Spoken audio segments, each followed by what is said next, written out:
Thank you for listening to Curious Cat, the podcast that examines the shadowy space where science and the supernatural collide.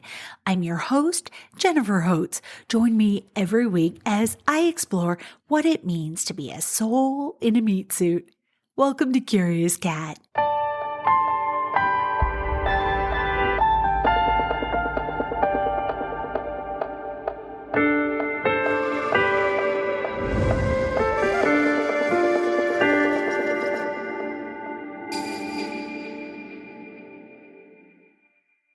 I hope you've had a great week.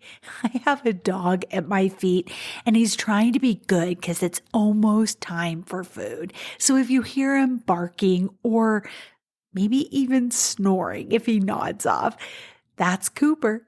But turning to this week, the most valuable commodity on earth isn't gold or uranium, fresh air and clean water. It's free will. In the last month or so, I've gone deep into the angelic realms with some celestial guides. One common thread between all the angels, guides, spirit, God, Jesus, Israfil, Buddha, ancestors, and any other beings of light is that each human has free will. In order to be of assistance or charm our lives, we have to ask them for help. In split-second life or death instances, though, our higher self gives an immediate response to those forces that wish to intercede on our behalf. Knowing this version of us most likely will take too long to respond and be saved. But those dramatic instances aside, I've noticed in different ways from a myriad of groups as well as individuals, including some in the woo community, we are being lulled into giving away our free will. From the jokey Jesus Take the Wheel to Meteor 2024 bumper stickers to sessions with shady shamen that involve hallucinogens to Super Bowl ads, some meditations, alien ideation, and more. The messages are unsettling, and I feel called to highlight this valuable commodity inside of us. There's a professor at Stanford who believes that none of us actually has free will. If we receive breadcrumbs from the universe through dreams or synchronicities and choose to follow them, is that still using free will or proof of determinism? Add to the mix the mystical week I've had that led me to drive back to the pet grooming business to deliver a message. And I'm certain this will be a juicy episode. Let's get into it.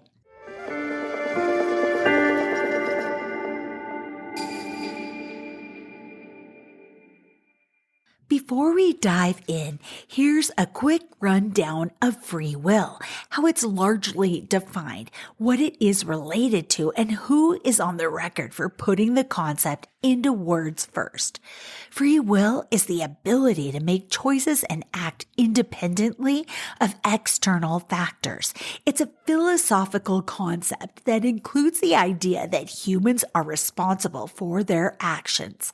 Examples: choosing what to eat for breakfast, choosing what clothes to wear, and thinking and acting voluntarily. Here are philosophical views. Believing in free will means rejecting the idea that fate or external conditions determine human actions. Some philosophers believe that a free person's internal desires are in line with reason. Others believe that humans have free will because it's intuitively obvious. Here's some related concepts. Determinism, the idea that human actions are determined by prior causes and prior causes alone. Fatalism, the idea that fate determines human actions.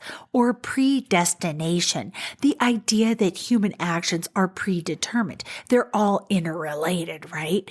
Here's some historical figures in regards to free will. Alexander of Aphrodisias is considered by many scholars to be the first unambiguously libertarian theorist of the will.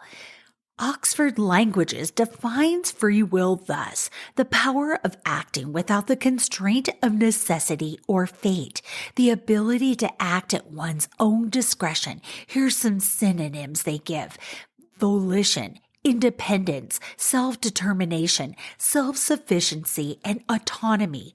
Other sources say free will is a voluntary choice or decision. Merriam-Webster says this: some conceive of free will as the ability to act beyond the limits of external influences or wishes. It's pretty clear that a definition like clear-cut of free will is anything but clear. My guides bring up free will often, and what it feels like they mean is that we have authority over ourselves as individuals. In order to ask, say, angels or guides or ancestors to intercede on our behalf, we have to ask. So for the purposes of the rest of this episode, let's assume that each one of us is in charge of our own individual selves, and that is free will. I'd add too, the decisions we make are our own and expressions of free will. Even if we're forced, say by gunpoint, to take a certain action, it still came down to our choice, right? Whenever I think of free will, I also think of that old vampire rule. You know the one. In order for a vampire to enter your home, they have to be invited. We must open the door, or in the case of that movie, The Lost Boys, be fooled into giving a dinner date invitation to somebody, especially if he's the leader of a band of vampires. If I had any sort of budget, the Doors song People Are Strange would be playing right now. All this to say, I have free will. Is that in fact a confession that you don't? Oh my gosh, this is from Eckhart Tolle's New Earth. Descartes' statement, I think, therefore I am, was considered deeply by Jean-Paul Sartre, and he suddenly realized in his own words, the consciousness that says I am is not the consciousness that thinks. What did he mean by that? Tolle asks. When you are aware that you are thinking, that awareness is not part of thinking. It is a different dimension of consciousness. And it is that awareness that says, I am. If there were nothing but thought in you, you wouldn't even know you're thinking, right? You would be like a dreamer who doesn't know that she is dreaming. The difference is taking his dreaming comparison further. When you know you are dreaming, you are awake within the dream. Another dimension of consciousness has come in, which is called lucid dreaming. Even Sartre didn't realize the profundity of his insight, which was his discovery of an emerging new dimension of consciousness. From Thich Nhat Hanh's book, Be Free Where You Are, which is a treasure in actuality, like Han himself has become to me, he writes in the book, many of us think that happiness is not possible in the present moment. Most of us believe that there are a few more conditions that need to be met before we can be happy. This is why we are sucked into the future and are not capable of being present in the here and now. This is why we step over so many of the wonders of life. We keep running away into the future. We cannot be in touch with the many wonders of life. We cannot be in the present moment where there is healing, transformation, and joy. Oh, I have goosebumps from that. And I have to add gratitude and fully embodying our free will second by second. So how can we endeavor to live in the present with our free will? Tolle writes that the singular phrase does the trick. One single phrase. Here I am. It brings you to the present moment. And I'd like to add that when I say this phrase, let the ripples of it resound through me. It comes with a sense of reunion, of being rejoined with a part of my soul I'd been looking for, I'd been missing, longing to be with again. Here I am. This is the perfect moment to add, here I am with my free will intact, which is an 8-word way to cut all those ties and tethers to yourself, to energy suction cups that are attached to you. Let them fall off, and your energy fragments, they return to you, to their home base. It should feel like a sweet relief. Here I am is the grounding phrase that stops the wheels in our heads, those internal thoughts that are caught up in a jarring bumper car ride between past and future. Eckhart Tolle has more to say on free will from a YouTube video posted in 2023, and I've got the links to it in the show notes. He says, and I'm paraphrasing here, to some, none of us really are truly free and independent.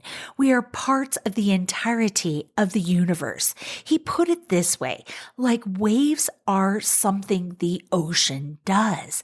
Whatever choices, actions, or inactions we take is the universe doing.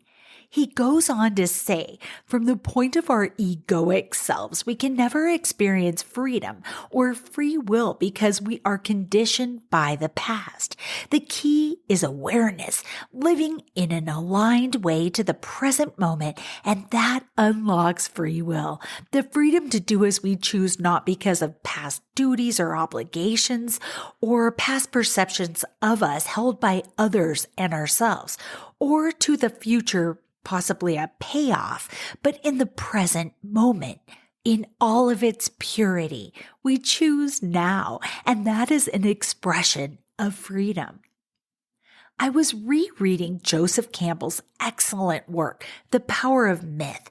In it, he goes into great depth of thought about the story of the Garden of Eden. He approaches it as a myth, right? So let's take away all those constructs of organized religion around it, because those can be triggers for people. I've mentioned some of his insights in the past, and Bill Moyer's observation that it sure does an effective job, that story of casting both women and snakes as villains, which was the point, really. This new religion needed to turn its back on the mother goddess religions that were prevalent across the world for thousands of years prior. But this bit is the most relevant to today's conversation. In the Old Testament story, quote, God points out the one forbidden thing. Now, God must have very well known that man was going to eat the forbidden fruit. But it was by doing that man became the initiator of his own life. Life really began with that act of disobedience. Isn't that an interesting take? Did God set us up knowing we would break free from mindless obedience into this vast no man's land we call free will? Or is free will an illusion? There's a Stanford professor that is making an argument that free will doesn't exist. Robert Sapolsky has written a book on the topic titled Determined, A Science of Life Without Free Will. Here's an apt 5-star review that makes for a really nice summary from John on Amazon.com. Quote, a lifetime of success, especially when hard won through grit and sacrifice, is rewarded with personal pride and the cheers of our meritocracy. A squandered life is riddled with shame, rejection, and punishment. This is justice, and perhaps it is also karma. Or is it? Knowing well our differences, how can we also claim to be equally prepared for our world's hard choices? Our own preparedness varies daily with moods and circumstances. The impact of our environment is undeniable. What about the events of last week, or childhood, or our genes? The society we are born into even. Do these influence our behavior? How can we call ourselves free agents when we are products of molding processes we cannot control? And if we are not free, how can we be responsible? Will the world fall apart if we're not?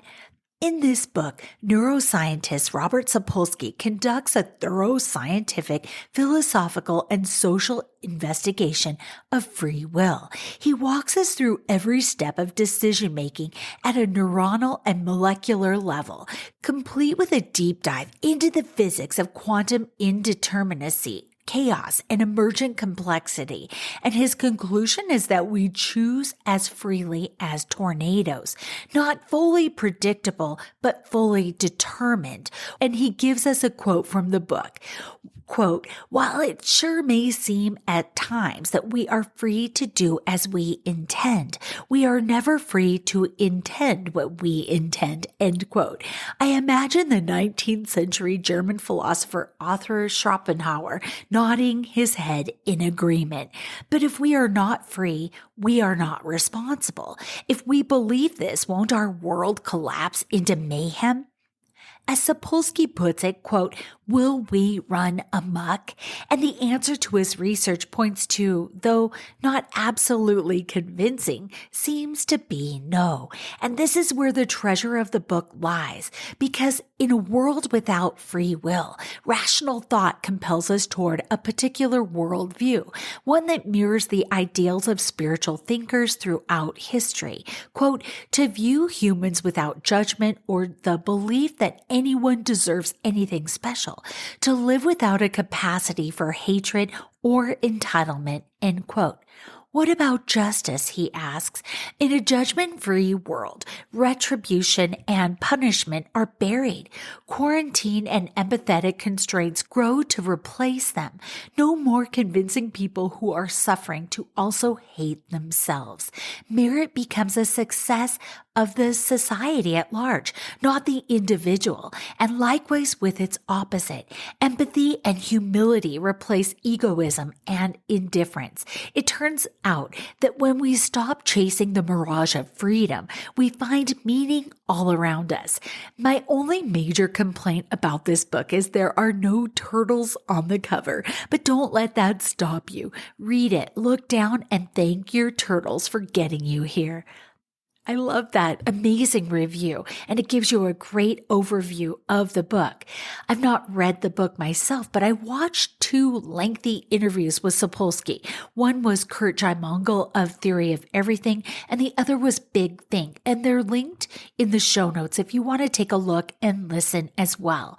The professor's basic, super simplified argument is that our DNA and already formed brain matter, as well as our preconditioning, or what's happened to us prior and how we've reacted, has hardwired our next steps. It's already a done deal. No free will, planned out, predictable. Done. His thorough research includes a study that links the time of a judge's most recent meal to their choice to grant parole for someone or not. Right after lunch, parole for you. Missed lunch and hungry, no parole for you. It makes sense, right? Considering Maslow's hierarchy of needs, if that base level isn't satiated, food, clothing, and shelter, then the body and brain conspire against all our calories that are left to secure that food, that clothing, and shelter. Ever had a blinding headache? It's near impossible to think about anything else because the body is screaming for relief. It's not a good time to consider complex issues either, right? Sapolsky also cites studies about adrenaline and testosterone leading to acts of violence. I think all of that research is super valuable, and it is not as dire as it seems. Make certain our judges know of the research and the correlations in decision-making, and then provide them snacks at their bench. Run education programs with all law enforcement and military that explains the influence of testosterone and food on decision-making, etc., etc. We can help to move society along, get us out of caveman fight or flight by adding to the collective intellect. One final layer of Sapolsky's writings. He, and again, I am summarizing here, says while we are expressing a decision, that is predetermined outcome. The decision was made long before it is acted upon or vocalized even. The deal was done. The body and the brain had already calculated, measured, weighed, and decided. So by the time the choice is stated, it's anything but free will. Okay, it might be clear I bristle at his claims. Part of me also can't help but feel sad for anyone who truly believes we don't have a choice in any of this, that life is pre-scripted. Think about it. Even the word prescription, medical prescription. If we choose not to take a dose or forget one or accidentally take 2 doses at once, that changes the outcome. Have you ever thought, yes, I'm going to do thing X. Sure, this is the course I'll take. And then you surprised yourself when at the last possible second you did something else? Take a decision that has little emotional attachment to it, like ordering a meal at a restaurant. You're certain you'll order a Diet Coke and a chef's salad with ranch dressing, and then it's your turn and out of your mouth flies the special and a glass of water, please. These are micro incidents, and they prove we have free will. It's not pre-scripted. Let's take a turn to astrology and free will. Have you ever examined your birth chart or hired an evolutionary astrologist to do this for you? There's the sun sign, the moon sign, the houses, I think 12 in all, and a detailed professional reading can be almost spooky in its accuracy. But did the moment we were born and the location of that birth, did it dictate how our lives would unfold? Okay, the simple answer is no. That birth chart can tell you where you've been as a soul, your past life challenges and talents and such, as well as what you have in store for this life and the ways that your time and place of birth can be used to conspire towards a smoother path to your soul's learning, to maybe even abundance, love connections, home life, professional pathways, and more. The birth chart is your owner's manual, how you are hardwired as a soul in this body. And like the owner's manual for, say, your car, it does not tell you where this vehicle will take you, right? Just how it works best, what it needs to stay in tip-top form. Given all that, our astrology does not lay out our futures brick by brick. But what then do we make of synchronicities? How do they fit into all this? In psychology, synchronicity is defined as the occurrence of meaningful coincidences that seem to have no cause. That is, the coincidences are acausal. The underlying idea is that there is unity in diversity. In psychology, Carl Jung introduced the concept in his later works in the 1950s. In other words, though, I want to paraphrase it. Breadcrumbs from the universe define a path. Is it proof that all this life stuff isn't random, but in some sense, maybe preordained feeling? Sylvia Clare on medium.com writes, quote, synchronicity suggests an element of determinism in that it suggests things happen because they were meant to, end quote. It's your choice to see or not see synchronicities, isn't it? To see, to believe, to know what you know, then act or not. When number patterns show in your life, for example, and you notice them, it means that something is shifting in your reality at the very least. In ancient mysticism, numbers were considered the blueprint of creation or fingerprints. Specific numbers in a row mean you're aligned with a certain frequency, but it's your choice whether you follow the trail or even notice those numbers at all. Enough about numbers, though. Here's another definition of synchronicity, which I adore. A synchronicity is a coincidence where an external event mirrors an internal one. Wow, I have goosebumps. So say you dreamt of a red balloon, and then in your day you encounter randomly a red balloon. It's something. At the very least, it's a snap of the fingers, a brief waking up to there being more to life than what it seems on the surface. Some say synchronicities are signals that are trying to get your attention to pause, to reflect, and think deeply and sincerely about a situation that's been at the top of your mind. Oh, I love that so much. Thinking about it just now, synchronicities are an expression of the bridge between our souls and our meat suits, aren't they? Our spiritual soul dreams something up, or it has a connection to something not tangible, and then we see that thing manifest in the physical world. My gosh, that feels important. My brain kind of hurts from it. Okay. Anecdotal, yes, but I followed the breadcrumbs for a day and they led me to some remarkable moments. I'd love to share the tale with you if you don't mind about my Monday. It's my routine to sit with a cup of coffee in the morning and be silent with an open notebook or journal on hand, and I just try to listen. Then I write my to-do list for the day ahead. Monday, I did the same thing. As I wrote the word Monday on the top of a clean page, my guide said, "No need for a to-do list today. We've got your day planned. Listen." I walked my 2 miles on the treadmill in the garage, and on the window in front of me, but outside, was a ladybug. That's a message from my friend Sissy, who was murdered when I was at the same cabinet company. And that's another story for a different time. I knew something was up when I saw the ladybug on the treadmill. I said hello. I said, "Hi, Sissy. I see you. I love you." And I wondered out loud if her surviving daughter had finally found the podcast episode I did about her incredible mother. After my run, my cat Opal sauntered by. His fluffy fur was just out of control. I knew it was a long shot because the cat groomer is usually booked for weeks at a time, but I called them. The woman was amazed. She goes, "Yes, we just had a cancellation.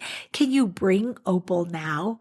I sweaty from my run. I loaded up Opal. I started the car, and there on my windshield was a fat ladybug.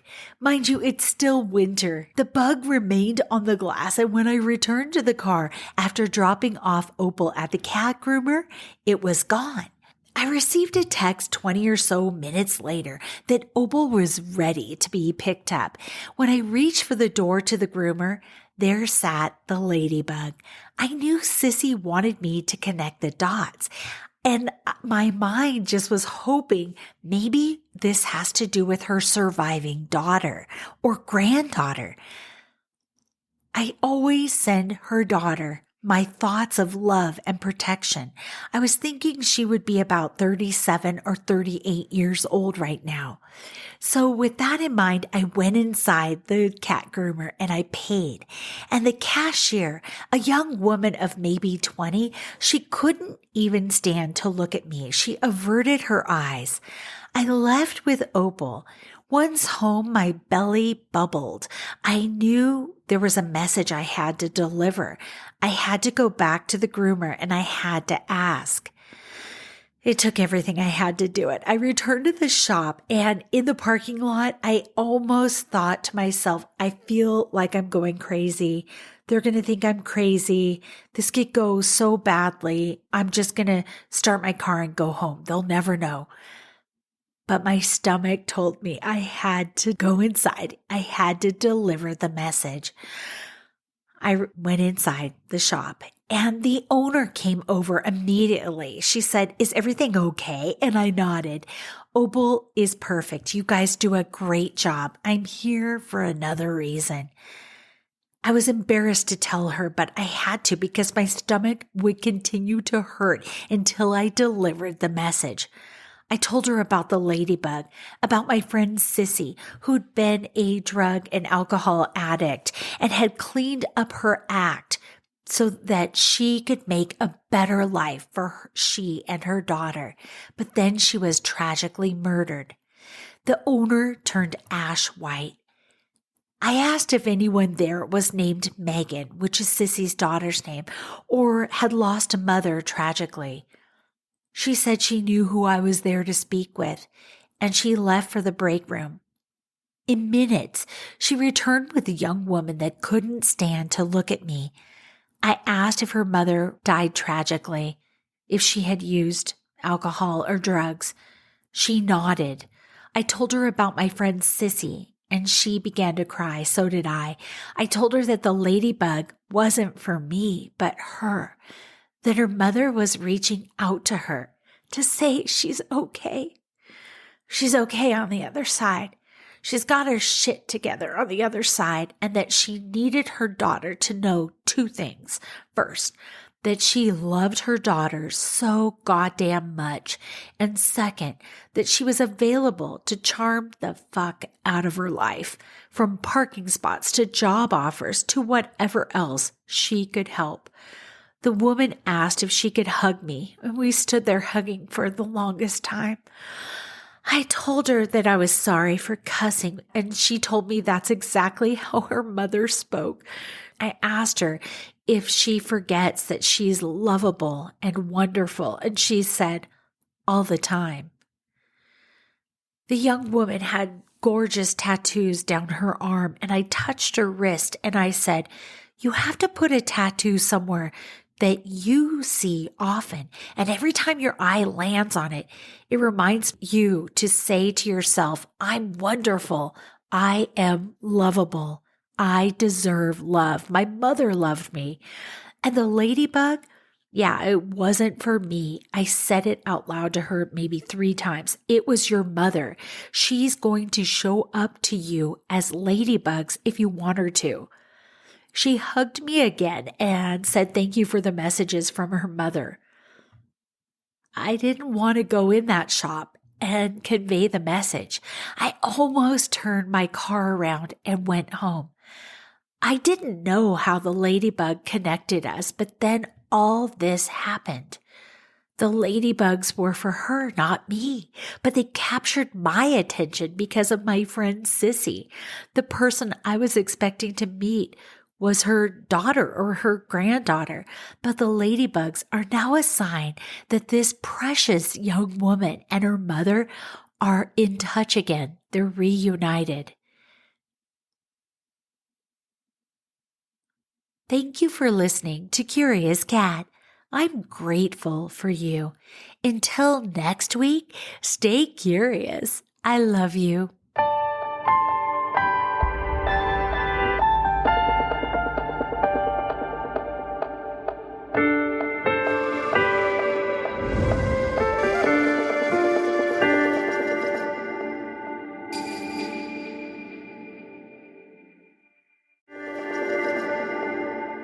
Hey, you.